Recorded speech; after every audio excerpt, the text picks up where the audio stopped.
Hey guys, and welcome back to War Thunder. This is KrebsCOHO here. In today's video, well, it's going to be a special video because I'm going to be showing you guys my new pride and joy, the E-100. Look at this thing of beauty. She is a thing of beauty. In fact, the first thing I did when I got it was I bought the gray the gray camouflage, not the gay camouflage, for this, and it looks like a thing of beauty. It's sinister. It's sinister. Not a gay camouflage would not look sinister. So I'm sure you guys have seen other YouTubers take out this vehicle.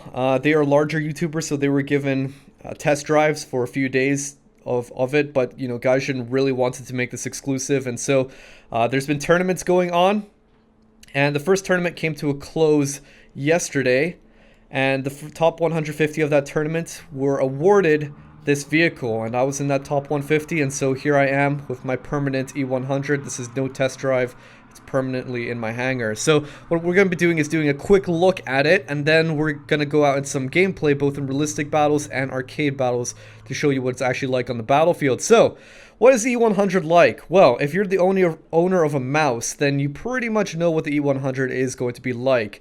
The only main differences between the two is that the E-100 is slightly faster, and it also has different armor on the sides, and also the layout inside is slightly different, but we'll get on that in time.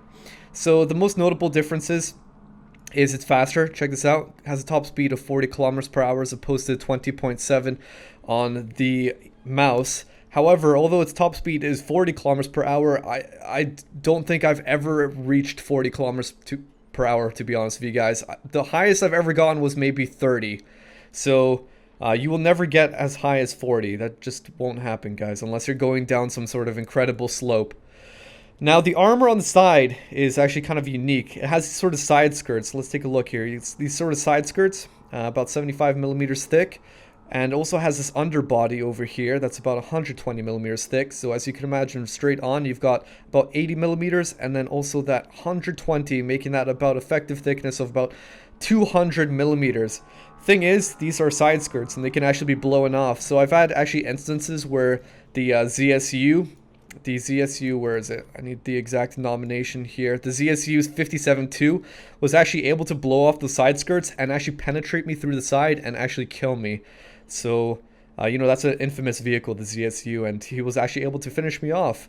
Whereas opposed to the mouse over here, it's just a solid plate. Hold up, it will load up any second. It's a solid plate, about 180 millimeters right there. So that's the main differences. But on the inside, this is where things get a little bit interesting. The turret is exactly the same between the two. They've actually got the same armaments, where they've got this 128 millimeter and also the 75 millimeter. But the difference is, here on the mouse, take a look at this giant configuration of the transmission, the radiator, the fuel tanks.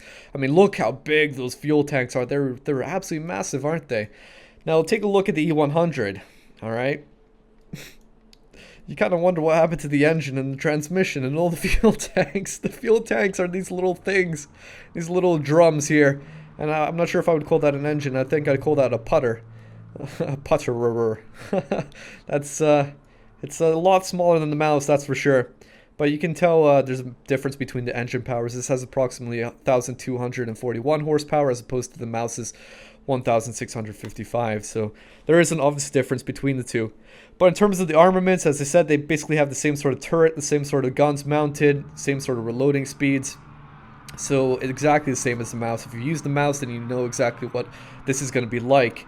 The shells, the APCBC shells, go up to 269 millimeters of penetration. You've also got the heat rounds on the smaller caliber gun. But honestly, guys, I haven't found any use of this smaller caliber gun. Maybe on, like, you know, very unarmored targets, but that almost never happens. And the way that this works is that it's not actually, the small cannon here, it's not as rotatable on a horizontal axis as your large cannon is. It just doesn't really move. It just stays in one spot, static. It doesn't go up and down, doesn't go left and right, kind of thing. It's kind of static. I mean, it can move a little bit left and right, but it's mostly just static.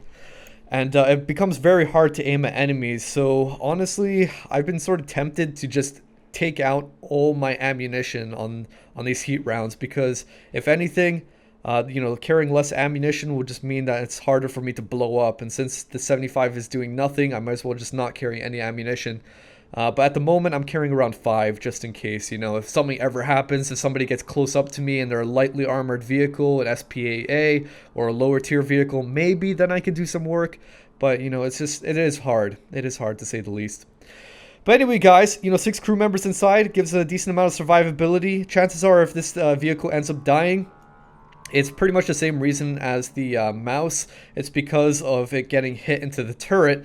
Because if you take a look over here, that's about 220 millimeters of thickness. And the effective thickness goes up way more on the more angled portions, like up here, see that 386, down here 400, 300. But a lot of times people know exactly how to take you on. It's just hit right there in the middle, 220 millimeters of armor at a battle rating of 7.7. A lot of vehicles have more than enough penetration, you know, even up to 400 millimeters of penetration to get through that 220 that you have there on the soft spot. So this vehicle can die very quickly at times to people who know where to shoot, and that's a lot of times. So anyway, guys, we're going to go out in some realistic battles now. So here we are in some pre-recorded footage, and there's actually a good reason why it's pre-recorded, but I'll get onto that in time. I wanted to firstly show you guys the kind of speed you can achieve in this speed demon of a vehicle. Take a look, indulge at its very fast pace of how it moves at 18 kilometers per hour. Yeah, that 40 kilometers per hour max speed, like I said, it basically never gets that stage, and that's not me teleporting, that's actually a splicing of the clips. I just wanted to show you guys how fast it actually goes, because in realistic battles it's very painful, but in arcade battles it's actually a lot better, but that's more down due to the mechanics of arcade, where things are just in general more mobile and agile. So because of the lack of speed in this vehicle, it's slightly faster than the mouse, but because of the lack of speed, it kind of makes this vehicle map specific, as in it can only do well on certain maps, and that is most particularly large maps and also small maps, and there's a reason why. So large maps are things like Tunisia, like this map here, and also Advance to the Rhine. Smaller maps like Ash River, the reason why they're good is because on the larger ones you have time to get into position and the enemies have time before they meet you on the battlefield. Whereas smaller maps like Ash River, it's a close distance between the spawn and where the battlefield actually is. The worst maps are anything medium-sized, and I'm looking at Stalingrad as being absolutely terrible. Firstly, there's snow, so snow makes this vehicle go even slower. But also, a lot of times because it's a medium map, it's still a bit of a distance to get anywhere that you might want to get onto with the E-100. And so what happens a lot of times, by the time you get onto the battlefield, all the enemies are pretty much dead. Because all those faster vehicles, the mediums and whatnot, they've reached the enemies long before you have and finished them off. So on maps like Stalingrad, you're just getting the scraps, the crumbs that have been left over, and it can be very frustrating in this vehicle. So I would highly say, if you're one of the few that have access to this vehicle, or even if you're using the mouse, that using them on specific maps is definitely recommended. So anyway, just wanted to show you guys more action of it shooting at targets, and this was an absolutely amazing shot, if I can say so myself. Look at that. Boom. Just spotted him, took a quick snapshot into the tree, and that went directly into the side of that IS-2, so that's brilliant.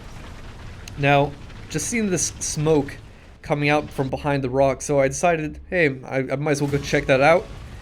Only thing is, I managed to get detracked from not only that guy behind the rock, but there's also another guy that you're going to spawn momentarily, hiding behind some rocks just over that ridge. Hello there, sir. And goodbye. Haha, I love it. It does have a lot of damage potential. I mean, it has a decent amount of penetration. It was around, what, 270 millimeters of penetration. It's not bad. I mean, there are better examples out there in other vehicles, but it's still not bad. It can do work. The prime concern, though, is just mostly its survivability, getting shot directly into the turret. So after finishing off that guy, I decided, hey, you know what? Let's close that distance with this dude over here. At the time, I didn't know exactly who it was, But as I closed in, I managed to realize that, aha, it's a T-32. Let's take a shot into him. Oh my gosh. That is special. That is absolutely special. 270 millimeters of armor, or armor penetration. Not even able to go through the T-32 side. But I'll tell you what, if it was actually like 2 millimeters over to the right, I think it would have penetrated. I think it's just because the T-32, it has different segments of armor thickness. And if I aimed literally like 2 more millimeters to the right, it would have done something. So that was a quick momentary showing of what rewards I got from those 3 kills that round. Literally like nothing, like 18,000 lions. Kind of disappointing, but whatever. So after playing about 15 realistic battles, I decided, you know what, I'm going to try an arcade battle. And this was literally the first arcade battle that I went into. Oh my dearie me, look at that. IS-4M absolutely obliterated. You know, I don't play a lot of tier 5 matches just yet because I'm kind of new to tier 5. So learning weak spots is kind of what I'm doing at the moment. And what I've come to realize on a lot of these Russian vehicles like the IS-4s and T-54s and the T-10M, the main weak spot is usually just the inside of that turret, right next to the cannon. At least especially for that T-10M. And so that's where I'm trying to aim most specifically when I'm seeing Russian vehicles. But of course, I don't know exactly if there's anything else, and I actually want to ask you guys, is there anywhere else to aim on a T-10M, for example, that can penetrate them? And perhaps like the driver viewport is one of them, but I haven't had much success. The most success I've had is just aiming directly into the front of that turret. So after working my way up a little bit, here we go. We've got T-54, oh my dearie me, on the receiving end of 128mm. Oh my, blasted to the past, right through the turret. I'll take that, I like that. And I actually blew out the turret of the T-10M.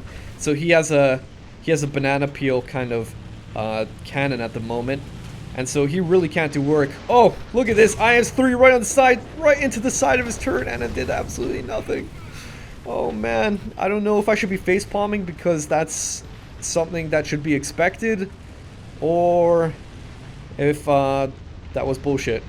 I have a feeling that that might be something that was expected, to be honest, because those IS-3s seem to have very, very sloped turrets, and so I imagine if anything, I'd probably have to aim more into the turret ring to actually get some success of killing that gentleman right there.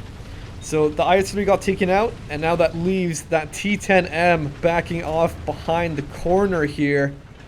Look at him, cowering behind that position. Now I've got also this gentleman behind me, but he's a mouse, so that's my bigger brother. That's my bigger brother behind me. Uh-oh. Here we go.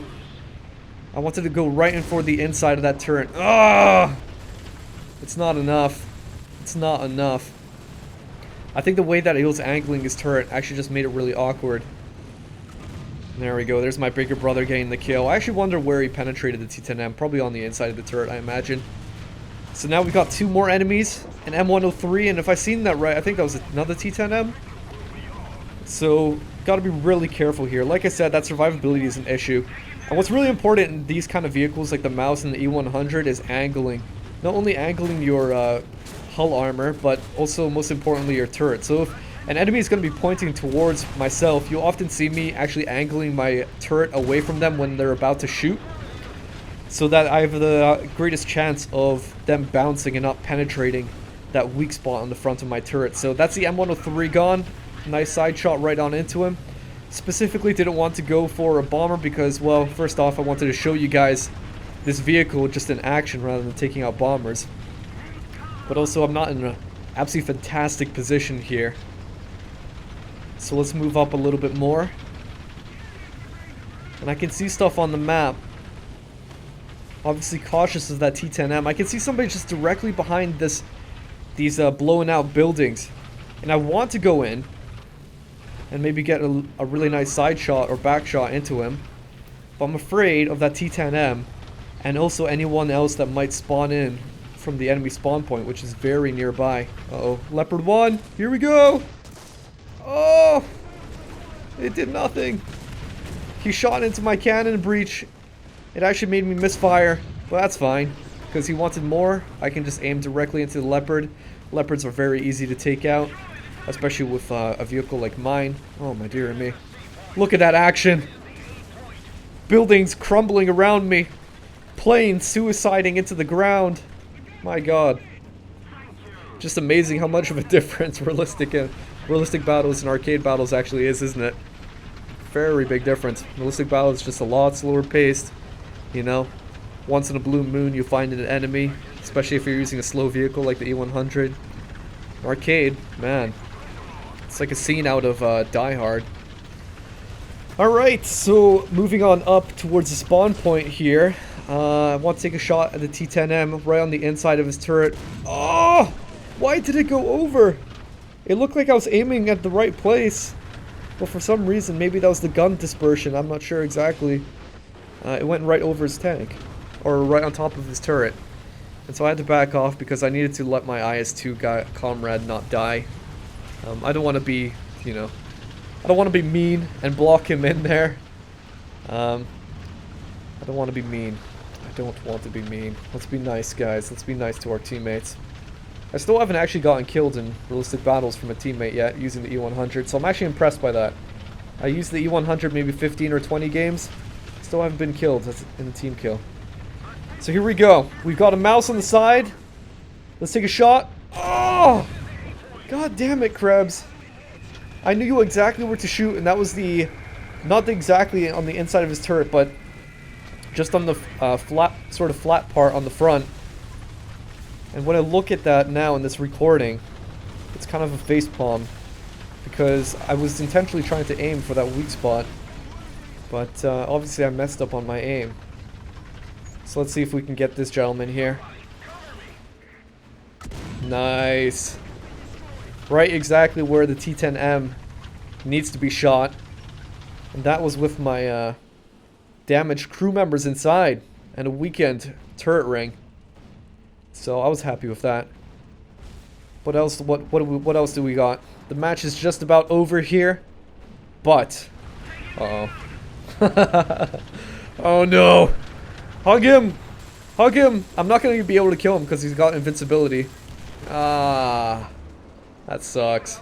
He killed me literally right before the match went over, and look at that! It went from the inside of me out and then back in. That's some amazing physics right there. That's amazing. And so what rewards did we get from this arcade match? Well, it was better than RB, but then again, I killed more.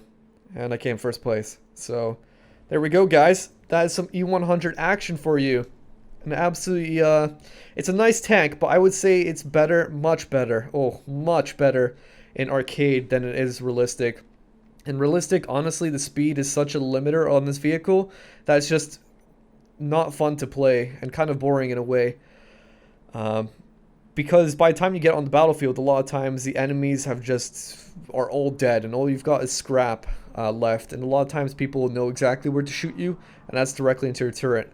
So arcade is much more fun, where it's a much more mobile vehicle, and you can get to the enemies before you know, it's just the scraps that are left over. So anyway, guys, hope you enjoyed this look at the E-100. There are still 3 more tournaments coming up. The next one is going to be an RB tournament over this weekend. So I wish you all luck if you take part of that tournament. I did a video yesterday on the E-100 and some tips that I had to offer. So do check that out if you want to try to increase your chances of getting the E-100 yourself. But anyway, guys, thank you very much for watching. And until the next one, this is Krebs, and I'll catch you guys later. Here we go.